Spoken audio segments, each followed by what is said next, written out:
જે જન્મે છે એનું મૃત્યુ નિશ્ચિત છે.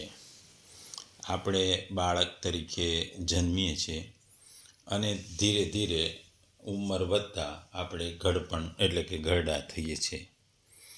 જીવનમાં આપણે નક્કી કરવું છે કે આપણે ઘરડા થવું છે કે મહાન થવું છે કે ફેમસ થવું છે.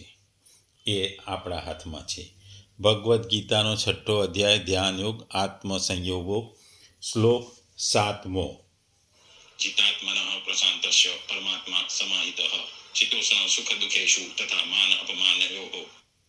ગુજરાતીમાં જો આ શ્લોકને આપણે કહીએ તો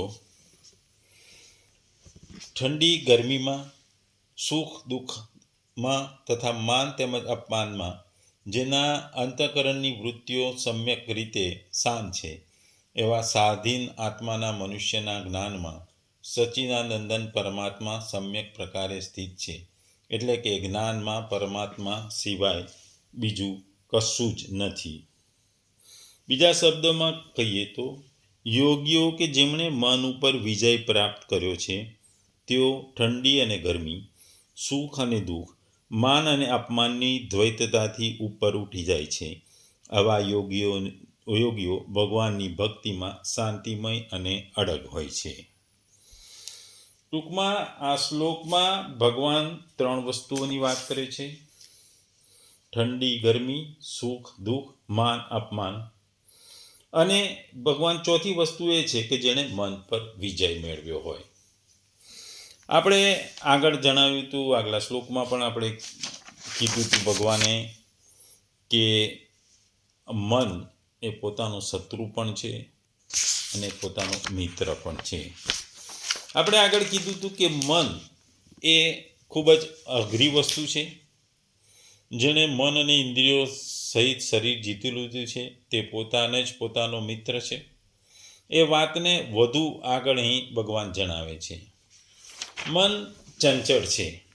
ઘણા લોકો મનને સ્પ્રિંગ જેવું કહે છે. સ્પ્રિંગને આપણે જેટલી દબાઈએ એટલા જ વધારે એની વિરુદ્ધ વધારે ફોર્સથી એ ઉછળે છે. એટલે ઘણા લોકો મન ચંચળ પણ કહે છે, ઘણા લોકો મનને સ્પ્રિંગ જેવું કહે છે. આપણે જોઈએ છે કે હરણ અને વાઘ હરણનો શિકાર કરે છે.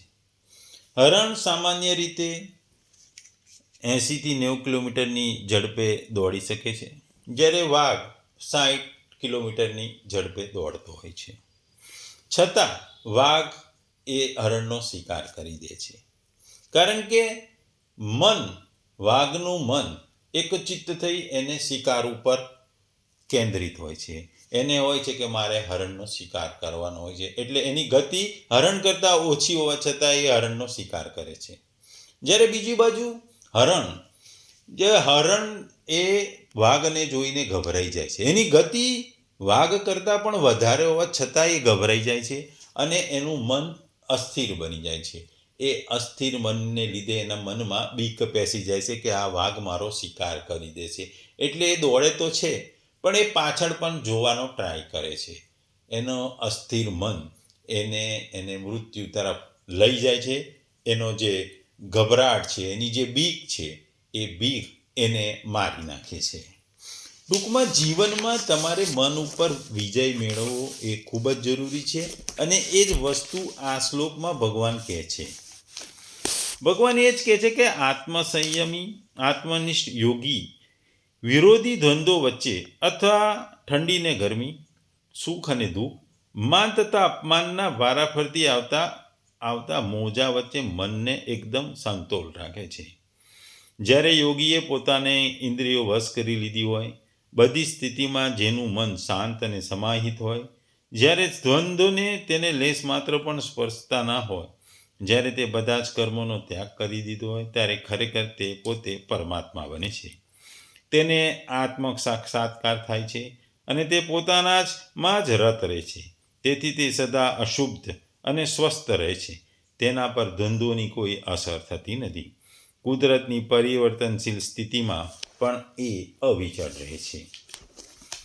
એટલે આ શ્લોકમાં ભગવાન આપણને જે 3 વસ્તુ, ઠંડી ગરમી, જે આપણે અનુકૂળતા અને પ્રતિકૂળતા, સુખ અને દુઃખ, અને માન અને અપમાન, આ 3 વસ્તુઓની જે વાત કરી છે તે જોઈએ તો એ શરીર, ઇન્દ્રિયો અને મનને સંબંધી છે. જે ઠંડી ગરમી એટલે કે અનુકૂળતા અને પ્રતિકૂળતા શરીર માટે છે, સુખ દુઃખ ઇન્દ્રિયો માટે છે, અને માન અને અપમાનની જે વાત છે એ મનની સાથે સંબંધ રાખનારી છે.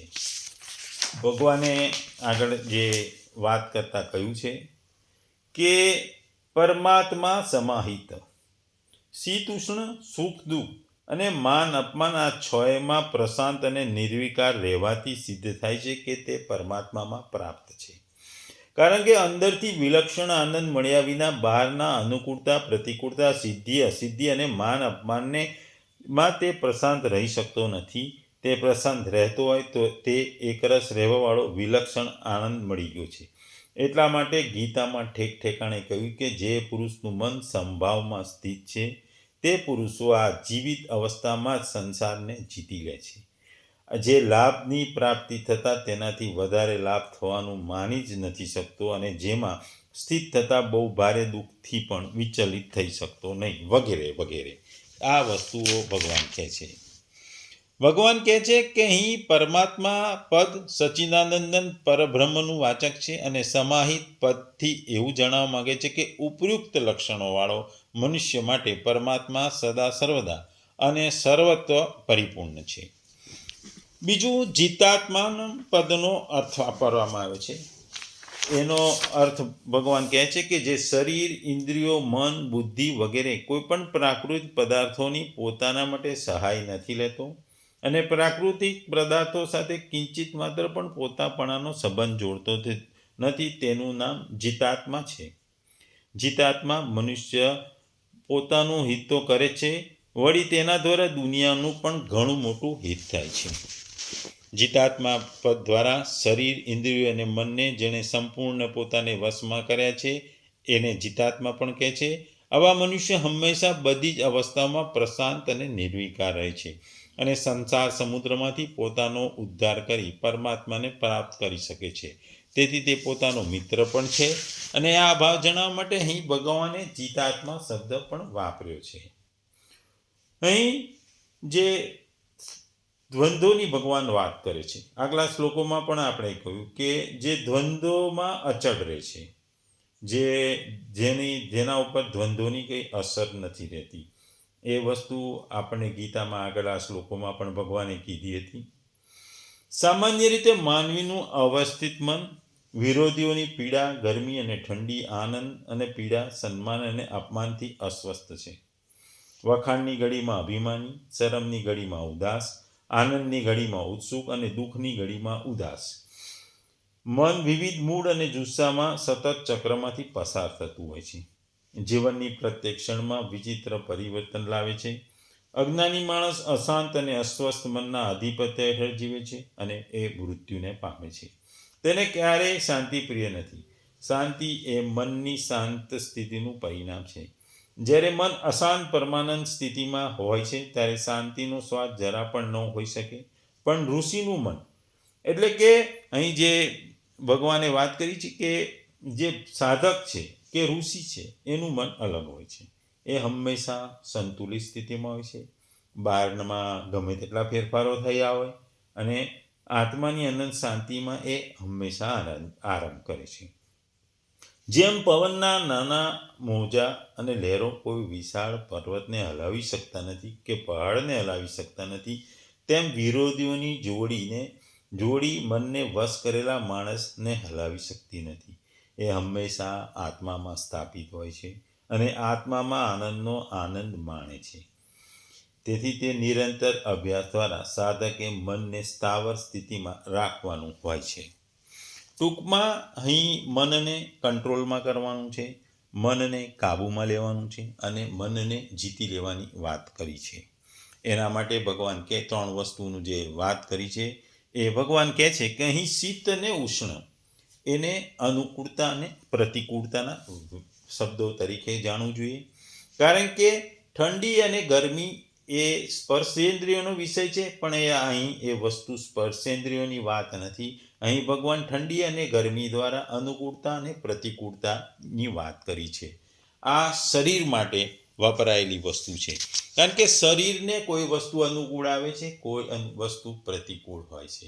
શરીરને કોઈ વેધર કે તાપમાન કે આબોહવા માફક આવે છે કે નથી પણ આવતી.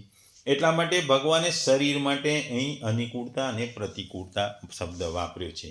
એટલે જેનું શરીર આ અનુકૂળતા અને પ્રતિકૂળતામાં પણ સમરે છે, એના પર કોઈ અસર થતી નથી. એ વાત અહીં ભગવાન કહે છે. શીત અથવા અનુકૂળતા પ્રાપ્તિ થતાં હૈયામાં એક જાતની શીતળતા માલુમ પડે છે, અને ઉષ્ણ અથવા પ્રતિકૂળતાની પ્રાપ્તિ થતાં હૈયામાં એક જાતનો સંતાપ માલુમ પડે છે.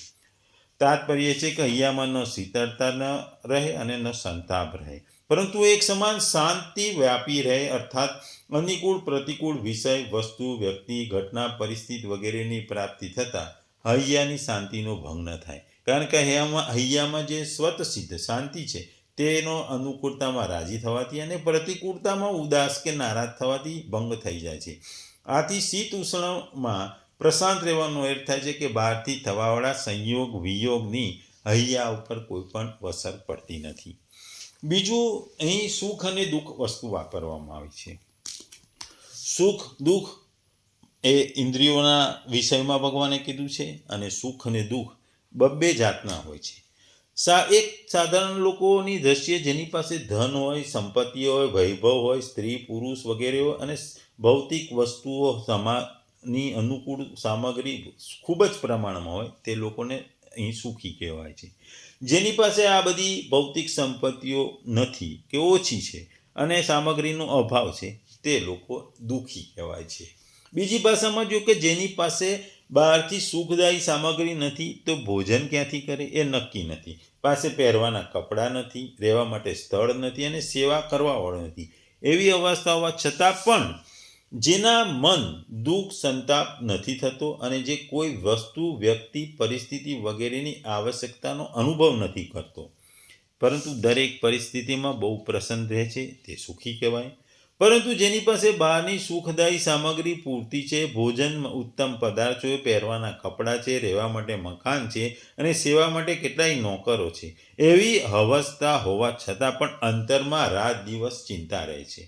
મારી આ સામગ્રી ક્યાંક તો ખલાસ નહીં થઈ જાય, ખરાબ નહીં થઈ જાય, નષ્ટ થઈ જાય. આ બધી સામગ્રી મારે વધારવી કેવી, આ સામગ્રીનો ઉપયોગ ક્યારે કરવો, આ બધી વસ્તુમાં જે રચ્યો પચ્યો રહે છે એ અંતરમાં દુઃખી છે અને એને પણ દુઃખી કહેવાય. એટલે ટૂંકમાં આ બે પ્રકારના સુખ દુઃખનું હોવાનું તાત્પર્ય એ છે કે બહારની સામગ્રીને લીધે સુખી ને દુઃખી થવું અને અંતરની પ્રસન્નતા ને ખિન્નતાને લીધે સુખી દુઃખી થવું.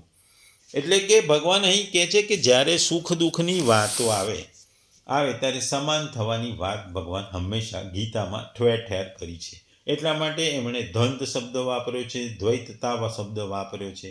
એટલે કે સુખ દુઃખમાં સમાન થવાની વાત ભગવાને કહે છે. સુખ દુઃખ તો દરેકના જીવનમાં આવે, પણ એના મન ઉપર અસર ના થવી જોઈએ. ત્રીજી વસ્તુ અહીં ભગવાને આગળ કહી છે એ માન અને અપમાનની વાત છે. અહીં માન અને અપમાનને મન સાથે જોડવામાં આવ્યું છે. એ મનના સંબંધની વાત છે. મનુષ્યને માન મળે છે કે અપમાન મળે છે, એ વસ્તુ એના મન ઉપર અસર કરે છે અને મન આ વસ્તુને ગ્રહણ કરે છે. પણ જેનું મન સન્માન મળે એટલે કે માન મળે કે અપમાન મળે, એના મન ઉપર જેને કોઈ અસર જ ના થાય એવી વ્યક્તિની અહીં ભગવાન વાત કરે છે. અને એ પોતે આવો વ્યક્તિ મનને જીતી લે છે. અને મનને જીતેલો વ્યક્તિ એક જ ખૂબ જ સંન્યાસી હોય છે, ખૂબ ઋષિ હોય છે, એ સાધક હોય છે, એ સાધુ હોય છે, એ તપસ્વી હોય છે. કારણ કે આ આપણે અષ્ટાંગ યોગ એટલે કે ધ્યાન યોગના સંદર્ભમાં જોઈએ તો મનની બહુ જ મહત્વતા છે. અને મનની મહત્વ માટે ભગવાને આ 6 વસ્તુઓનું આપણને વાત કરી છે. એ 6 વસ્તુમાં 3 દ્વંદ્વો છે એની વાત કરી છે. ઠંડી ગરમી એટલે કે અનુકૂળતા પ્રતિકૂળતા, સુખ દુઃખ તથા માન અને અપમાન. માન અપમાન કોઈ શંકા કરે કે માન અપમાન પ્રારબ્ધનું ફળ છે, આથી તે શીત ઉષ્ણની અંતર્ગત આવી ગયું, પણ અલગ છે. કારણ કે માન અપમાન એ મનને અસર કરતા છે, એટલે એના અહીં જુદા લેવામાં આવી છે. ભગવાન માન અપમાનમાં પ્રશાંત રહેવાનો ઉપાય, સાધકનું કોઈ માન આદર કરે તો સાધક એ ન માને એ મારા કર્મોનું, મારા ગુણોનું, મારા સારાપણાનું ફળ છે, પરંતુ એવી જ રીતે માને કે આ તો મને માન આદર કરવાવાળાની સજ્જનતા છે, ઉદારતા છે. તેમની સજ્જનતાને પોતાનો ગુણ માનવો એ પણ ઈમાનદારી નથી. કોઈ અપમાન કરી દે તો એવું માનવું કે એ મારા કર્મોનું ફળ છે, એમાં અપમાન કરવાવાળાનો કોઈ દોષ નથી, પરંતુ એ તો દયાને પાત્ર છે, કેમ કે તે બિચારાએ મારા પાપોનું ફળ ભોગવવા નિમિત્ત બની મને શુદ્ધ કરી દીધો. આ રીતે માનવાથી સાધક માન અપમાનમાં પ્રશાંત અને નિર્વિકાર બની જાય છે. જો તે માનને પોતાનો ગુણ અને અપમાનને બીજાનો દોષ માને તો તે માન અપમાનમાં પ્રશાંત રહી શકે નહીં. ટૂંકમાં ભગવાન આ શ્લોકમાં કહે છે કે જેનો આત્મા મિત્ર જેવો છે, અર્થાત જેનું શરીર સાથે હું અને મારાપણું નથી, તે અનુકૂળતા અને પ્રતિકૂળતા, સુખ અને દુઃખ અને માન અપમાન થવા છતાં પણ સમ અર્થાત નિર્વિકાર રહે છે. આવો મનુષ્ય સિદ્ધ કર્મયોગી છે, અર્થાત તેને પરમાત્માનો અનુભવ થઈ ચૂકે છે એવું માનવું જોઈએ. કારણ કે અનુકૂળતા ને પ્રતિકૂળતા, સુખ અને દુઃખ અને માન અપમાન તો આવે અને જાય, પરંતુ પરમાત્મા તત્વ જે છે એ એવું ને એવું રહે છે, એમાં કોઈ પણ જાતનો ફેરફાર થતો નથી. ટૂંકમાં ભગવાન આપણને આ શ્લોકમાં પરમાત્મા તત્વ નિર્વિકાર મનુષ્યની જે વાત કરી છે એના કેટલાક લક્ષણોની વાત કરી છે, અને ખાસ કરીને જે શરીર છે, જે ઇન્દ્રિયો છે અને મન જોડે જે વસ્તુઓ જોડાયેલી છે અને એના સંદર્ભમાં થતા રિએક્શન, કે એના સંદર્ભમાં થતી ઉથલપાથલો, એના સંદર્ભમાં થતી દ્વૈતતા, એના સંદર્ભમાં થતા ધંધની વાત કરી છે. શરીર માટે જે ઠંડી ગરમીને અનુકૂળતા પ્રતિકૂળતા, ઇન્દ્રિયો માટે સુખ દુઃખ, તથા મન માટે માન અને અપમાનની વાત કરી, અને જેને આ છ વસ્તુની કોઈ અસર થતી નથી એ વ્યક્તિ એ યોગી હોય છે, એ સિદ્ધ પુરુષ હોય છે, એ નિર્વિકાર મનુષ્ય, અને આ વ્યક્તિ પરમાત્માને નિત્ય પ્રાપ્ત કરે છે, પરમાત્માને પ્રાપ્ત કરી દે. અને જે પરમાત્માને પ્રાપ્ત કરી દે છે એના માટે બીજું કશું જ જરૂરી નથી. પરમાત્માની પ્રાપ્તિ એ અંતિમ ધ્યેય છે, પરમાત્મામાં વિલીન થવું એ પણ અંતિમ ધ્યેય છે, મોક્ષ પામવો એ પણ અંતિમ ધ્યેય છે. એટલે ભગવાન આ જે 6ઠ્ઠા અધ્યાયના ધ્યાન યોગમાં જે આત્મસંયમ યોગ છે, કે આત્માનો સંયમ કરવાનો, એટલે કે મનનો સંયમ કરી મન ઉપર વિજય મેળવવાની વાત કરી છે. એટલે ભગવાન આ શ્લોક દ્વારા આપણને ખૂબ જ ઊંડાણથી આપણને જણાવે છે કે માણસે સંયમી બનવું જોઈએ, પોતાના મન ઉપર વિજય મેળવવો જોઈએ. જો મન ઉપર વિજય ના મેળવો તો તમે ધ્યાન યોગ તરફ વધી નહીં શકો, કારણ કે ધ્યાન એ સમાધિ તરફ લઈ જવાનું મુખ્ય સાધન છે. ધ્યાન જ જો તમારું અટકી જાય તો સમાધિથી તમે સમાધિ સુધી પહોંચી ના શકો, ભગવાનને પામી ન શકો, પરમાત્મા તત્વની પ્રાપ્તિ ના થઈ શકાય, પરમાત્મામાં વિલીન ના થઈ શકો, ન મોક્ષ મળે ન કશું મળે. ટૂંકમાં આ શ્લોકમાં ભગવાન આપણને એક જ વસ્તુ કહી રહ્યા છે, અને જે આત્મસંયમી અને પ્રશાંત માનવનો પરમાત્મા ઠંડી તથા ગરમી, સુખ તથા દુઃખ અને વળી માન તથા અપમાનમાં સમાહિત હોય છે, એટલે કે સમતોલ હોય છે.